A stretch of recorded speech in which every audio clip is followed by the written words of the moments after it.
Hello everyone, herkese salam. Bugünkü dərsimiz 9-cu sinif ingilis dili dərsliyindəndir. Let's begin. Gəlin başlayaq.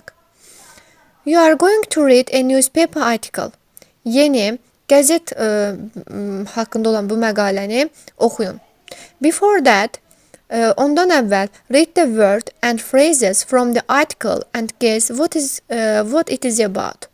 Oxumamışdan əvvəl bu məqalədən olan sözləri, sonra ifadələri oxuyun və fikirləşin görək o nə haqqındadır. Accident qəza deməkdir. Going to shock, yəni şok olmaq deməkdir. Speak Spanish fluently, yəni axıcı şəkildə İspan dilində danışmaq deməkdir. Remember isə xatırlamaq. Read the newspaper article in task 3 and check your answer. Çalışma işdəki məqaləni oxuyun və sualları yoxlayın, cavablarınızı yoxlayın. Now choose the best title. İndi isə ən yaxşı başlığı seçin. Biz birinci oxuyaq, tanış olaq, daha sonra seçək. Ruben was playing for a youth football team in Georgia when the unfortunate accident happened. Ruben Gürcüstanda gənc bir futbol komandasında oynayarkən qəflətən, yəni bədbəxt bir qəza baş verdi. A player from the other team accidentally kicked Ruben in the head. Digər komandadan olan bir oyuncu təsadüfən Ruben'in başına zərbə indirdi. The injury was serious and Ruben went into shock. Yara ciddi idi və Ruben şok oldu. His friends and family took him to the hospital to make sure he was okay. Onun dostları və ailəsi onun yaxşı olduğundan əmin olmaq üçün onu xəstəxanaya apardı. He fell into a deep coma. O dərin bir komaya düşdü. After several days, Ruben woke up. Bir neçə gündən sonra Ruben oyandı. But something very surprising happened. Ancaq nəsə belə təəccübləndirici bir şey baş verdi. He said, I am hungry in Spanish.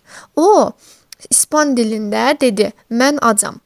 Ruben's mom told the nurse, we speak English. Ruben'in anası tibb bacısına dedi, biz İngilis dilində danışırıq. Why is he speaking Spanish? It was like a puzzle.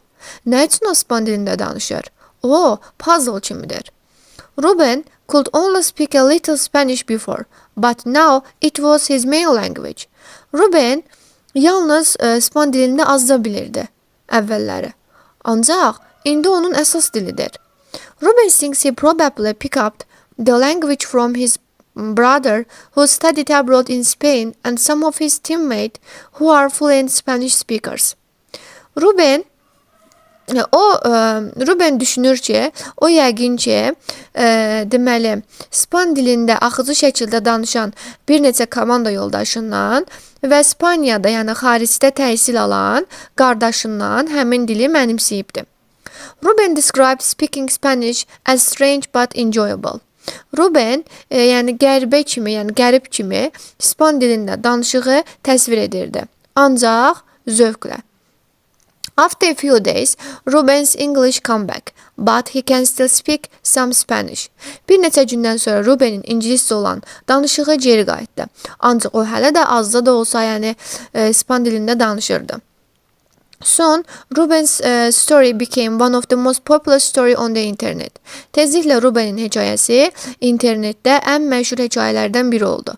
It turns out that Ruben is not the only person to have ever woken up with a mystery language condition. O, bunu açıqladı ki, Ruben sirli bir dil vəziyyəti ilə oyanan yalnız bir insan deyil. There's a condition called foreign accent syndrome where people start talking in a different accent usually after some head trauma. Deyir ki, belə bir vəziyyət vardır ki, o xarici aksent sindromu adlanır. Hansı ki, burada insanlar başlarından travmalandan sonra adətən müxtəlif bir aksentdə danışmağa başlayırlar. The first case of this happened in 1941 when a Norwegian woman who was injured during a bombing suddenly began speaking in a German accent. İlk belə bir hal 1941-ci ildə Norveçli bir qadında baş verdi. Hansı ki o bomba ərzində yaralandı və qəflətən Alman aksentində danışmağa başladı. Pay attention to use of the definite article them in task 3 and decide which statement is false. Çalışma işdəki de artiklının, yəni müəyyənlik artiklının istifadəsinə diqqət edin və fikirləşin görək hansılar doğrudur, hansı fikirlər doğrudur. Ada deyir ki, we use them with a specific noun. Yəni biz de artiklını müəyyən, yəni bizə müəyyən olan isimlərdə işlədirik. Bu düzdür. B'de deyir ki, we use them when there is only one of something. Biz yalnız bir şey, yəni əgər varlığı təkdirsə, yalnız onlar üçün istifadə edirik. Bu da düzdür. We use the with a non-specific noun, yəni qeyri-müəyyən isimlərlə işlədirik. Bu yanlışdır. Dede de deyir ki, we use the before a superlative form, üstünlük dərəcəsinin formalarından əvvəl işlədirik. Bu da doğrudur. Məsəl üçün, baxın, the head, the injury, the nurse, bunlar bizə məlumdur. Yəni, kontekstdə məlum olduğu üçün işlədirik. Məsələn, internetdən varlığı bir dənə, yəni tək bir dənə internet olduğu üçün işlədirik. Məsələn, the most-dur. Bu da sifətin üstünlük dərəcəsidir. Sonra sıra saydı first. Bunların qarşısında the artiklını işlədirik. Yəni, doğru olan A, B və D olur. Başqa, deməli, specific noun, yəni məlum olan isimlərdir. Səhifə 130-dakı qaydalarını öyrənin və daha sonra 5-ci və 6-cı çalışmanı yazın. 5 və 6-cı çalışmanın cavablarını isə yorum hissəsində qeyd edəcəyim. 7-də isə in groups choose one of the story starter and write a story. Qrup şəklində, yəni bir hekayə seçin. Pay attention to the use of the article və məqalənin deməli, artikelların istifadəsinə diqqət edin. Yəni, bunlardan birini seçib, artikelların istifadəsinə diqqət edəcəksiniz. Və 3-cü çalışmada biz başlığı seçməliyik. Baxaq görək hansı olar. Ada deyir ki, a has problem among most footballer.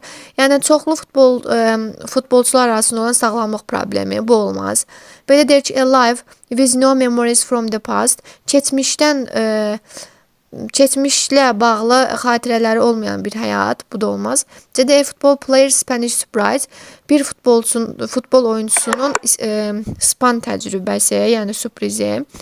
D.D. deyir ki, the best football match for Ruben, Ruben üçün ən yaxşı futbol oyunu. Cavabımız C olacaqdır, uşaqlar. Beləliklə, bugünlük dərsimizin sonuna gəldik. Növbəti dərslərdə görüşərik. Sağ olun.